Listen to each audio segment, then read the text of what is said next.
ஆடு கூட தான் தாடி வச்சிருக்கு. அதுக்காக அது திருவள்ளுவர் ஆயிர முடியுமா? டேய், இந்த ஓலையும் எழுத்தாணையும் வச்சுட்டு எழுதினாரே குறள், அந்த திருவள்ளுவர் என்ன சொல்லிருக்காரு தெரியுமா? என்ன சொல்லிருக்காரு? இடுக்கண் வருங்கால் நகுக. எனக்கு கடுக்கனை பத்தி தான் தெரியும், இடுக்கனை பத்தி தெரியாது. அதான் ரொம்ப பேர் காலையில இருந்து கழட்டிட்டு போயிருக்கீங்க, அதான் தெரியும் உனக்கு. அடே, இடுக்கண் வருங்கால் நகுக அப்படின்னா ஒரு மனிதனுக்கு துன்பம் வரும்போது அதை பொருட்படுத்தாம, அதை லட்சியப்படுத்தாம சந்தோஷமா சிரிச்சுக்கிட்டே இருக்கணும்னார். அவர் எழுதி வச்சுட்டு போயிட்டா துன்பம் வரவங்க தானே தெரியும். அவருக்கு என்ன? எங்க நீ சிரிப்பீங்களா? யார் என்ன சொல்றியா? டேய், நான் வள்ளுவர் வாக்குப்படி வாழ்றவன்டா.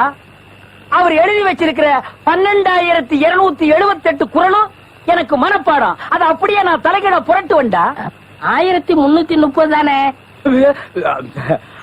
அது என்னமோப்பா, நான் படிக்கும் போது 12,000க்கு மேலதான் இருந்தது. சரி, அது கூட துன்பம் வரும்போது சிரிச்சுக்கிட்டே இருக்கணும். எங்க சிரி, நீ சிரிக்காம இருக்கிறது ஊருக்கு நல்லது. சரி, ராத்திரி எல்லாம் இங்க